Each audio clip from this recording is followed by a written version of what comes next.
Professor Manoj Kumar Jha 9 minutes. जी sir, वाकिफ हूँ। शुक्रिया सर,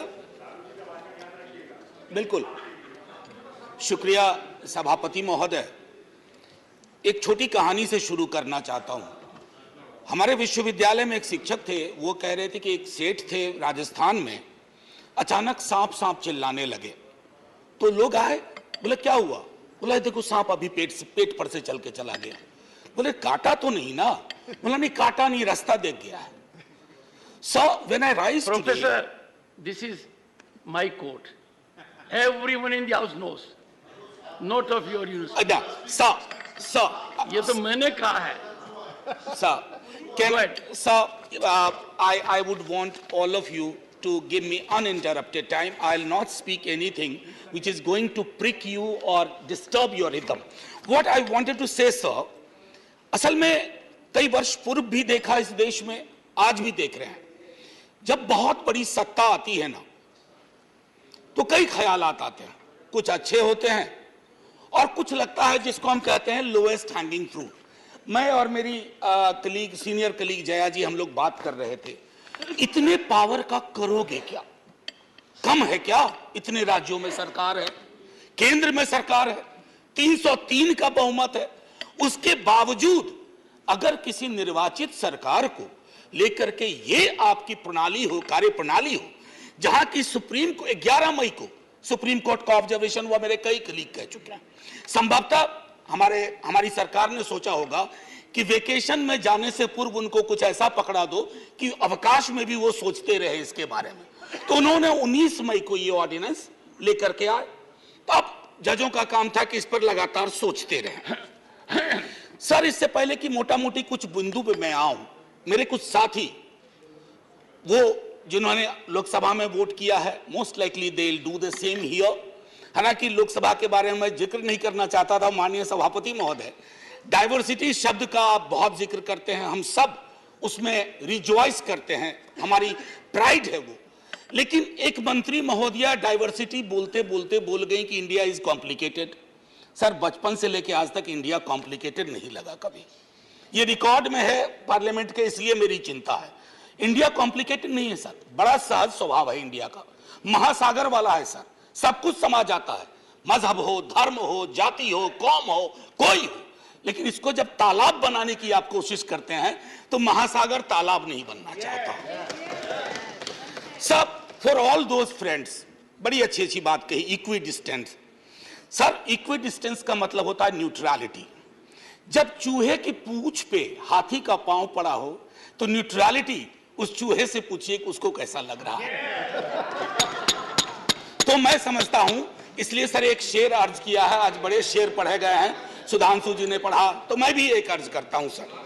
ये पड़ोस के मुल्क से आया है। तुम तकल्लुफ को भी इखलास समझते हो फराज, तुम तकल्लुफ को भी इखलास मतलब ट्रू फ्रेंडशिप, तुम तकल्लुफ को भी इखलास समझते हो फराज। दोस्त होता नहीं है हर कोई हाथ मिलाने वाला, आपकी पेश नजर है जी। तो मैं ये कहना चाह रहा था sir, at a historical juncture एक चीज और मुझे बड़ी अच्छी लगी उस दिन, हमारे माननीय गृह मंत्री जी ने जवाहरलाल नेहरू जी को कोट किया। एक पल को मुझको लगा कि इस शांतिवन में अस्थियां कसमसा गई होंगी। ये हुआ क्या? ये हुआ क्या? फिर अंबेडकर साहब को भी कोट किया, राजा जी को कोट किया, उन्होंने कन्हैयालाल मानिकलाल मुंशी को कोट नहीं किया, एचवी कामत को कोट नहीं किया, जो शायद ज्यादा उनके पक्ष में तर्क आ जाता। सर, विश्वविद्यालय में मैं पढ़ाता हूं तो पीएचडी के स्टूडेंट्स को साइटेशन हम लोग सिखाते हैं, इसको कहते हैं एथिकल साइटेशन। एथिकल साइटेशन में यह नहीं होता है कि सेमी कोलोन के बाद का ले लिया और शुरू वाला छोड़ दिया। उदाहरण के लिए कहता हूं कि आज तक इस दुनिया में सबको लगता है इस देश में कि मार्क्स ने कहा था कि धर्म अफीम है, religion is the opium for masses. Sorry sir, the entire quote is religion is the sigh of the oppressed creature, the heart of a heartless world, and the soul of soulless condition. It is the opium of people. Sir, अब इसमें क्या किया हमने? सिर्फ opium वाला line निकाल लिया और मार्क्स को कह दिया कि धर्म विरोधी था। सर, मैं इसलिए कहता हूं साइटेशन बहुत इंपॉर्टेंट चीज है। बहरहाल जवाहरलाल जी की अस्थियों को मजा आया होगा, जहां तक मुझको लगता है शांतिवन में। ये मूलतः मैं इसलिए नहीं कहता कि मैं बीजेपी के कार्यप्रणाली का विरोधी हूं सर, वो एक पॉलिटिकल रियलिटी है, हम भी एक पॉलिटिकल रियलिटी हैं। हम शत्रुता की जुबान से हमें एक दूसरे को संबोधन नहीं करना चाहिए, न सदन में न सदन के बाहर। साहब हम इंडियन मुजाहिदीन नहीं है साहब, हम ईस्ट इंडिया कंपनी नहीं है, हम वो भारतवर्ष हैं जिसको महासागर मैंने कहा, और उस महासागर में आप भी हैं हम भी हैं। हम और आप एक दूसरे की कीमत पर नहीं है।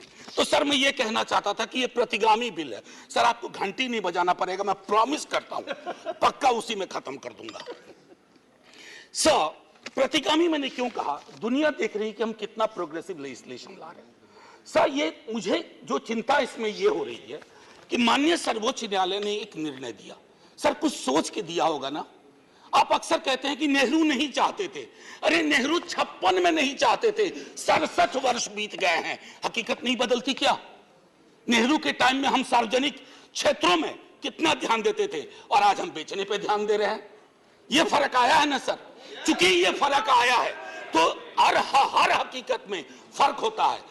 56 की दिल्ली और आज की दिल्ली वही नहीं है सर। सर मैं तो अरविंद केजरीवाल जी का बिल ही नहीं मानता हूं, दिल्ली गवर्नमेंट का बिल ही नहीं मानता हूं।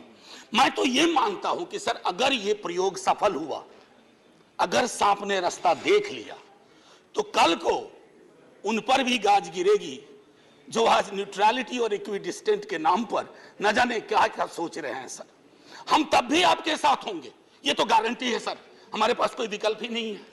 परेशान हताश लोगों के पक्ष में खड़ा होना। हम तो कश्मीर चल रहा था, उस वक्त आम आदमी पार्टी ने कोई और पोजीशन लिया था, आज उनको समझ में आ रहा होगा कि क्यों उस वक्त वो पोजीशन लिया। और आज मैं ये कह रहा हूं कि कल को किसी राज्य के साथ होगा, हम आपके साथ होंगे। सेपरेशन ऑफ पावर को लेकर के मेरे कई कलीग कह चुके हैं, मैं कुछ नहीं कहना चाहता, बस ये 3 चीज कहूंगा सर। अगर ब्यूरोक्रेट्स मिनिस्टर को उत्तरदायी नहीं है सर, ये अराजकता को जन्म नहीं देगी क्या। मैं दिल्ली की जनता, अगर मैं दिल्ली सरकार हूं, मैं दिल्ली की जनता के लिए उत्तरदायी हूं। जैसे राघव कह रहे थे, अगर कोई विसंगति कहीं आती है, एलजी साहब के पास जाऊं सर, वो चुनाव जीते। हालांकि मैं जानता हूं कि इस देश में गवर्नर्स और लेफ्टिनेंट गवर्नर्स की भूमिका में विस्तार हो गया, अब तो वो राज्यों के नाम बदल दे रहे हैं। सर आपकी मुस्कुराहट इंगित कर रही है कुछ। मैं ये कहना चाह रहा था सर, और मैं समझता हूं कि ये बात मैं कह करके, और 239AA के बारे में जो बातें कही गई हैं मैं उसको दोहराना नहीं चाहता, सिर्फ मैं एक चीज पे आऊंगा, कोरम। सर ये कमाल का कोरम हुआ, 3 में से 2 होंगे। मुख्यमंत्री बेचारा चेयरमैन है, बहुत अच्छी बात कही उन्होंने, चेयरमैन विदाउट चेयर। मुख्यमंत्री चेयरमैन है, वो अगर 2 मिनट लेट भी पहुंचेंगे तो कोरम डिसाइड कर लेगा क्या करना है दिल्ली के लिए। Sir it is not quorum, it is actually an instrument to decimate the very idea of elected government. Sir sir घंटी मत हो जाइए, केशव राव जी की श्रेणी में 1.5-2 मिनट और ले लूंगा। सर एक सोल डिस्क्रिशन का मामला आया है, सोल डिस्क्रिशन, और ये मैं आग्रह करूंगा माननीय गृह मंत्री जी से, हमारी महामहिम राष्ट्रपति के लिए भी जो संदर्भ आते हैं ना, to aid and advice of the cabinet or the ministry, sir उनका भी सोल डिस्क्रिशन नहीं होता है। ये तो एक तरह से मुझे सोललेस डिस्क्रिशन दिख रहा है, आत्मा विहीन डिस्क्रिशन। सर ये उसमें नहीं फिट बैठता है। सर एक और चीज, मैं अभी कल गूगल कर रहा था सर, फेडरलिज्म पर 2 बहुत महत्वपूर्ण कोट मिले इंटरेस्टिंग लोगों के, एक चंद्रबाबू नायडू जी का, एक नवीन पटनायक जी का।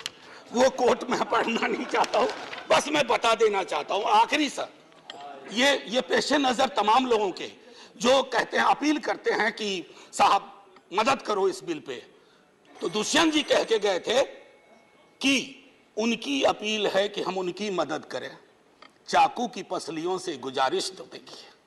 सर ये चाकू पसलियों से कह रही है हमारी मदद करो। सर ये आसान मामला नहीं है। जय हिंद सर, जय हिंद।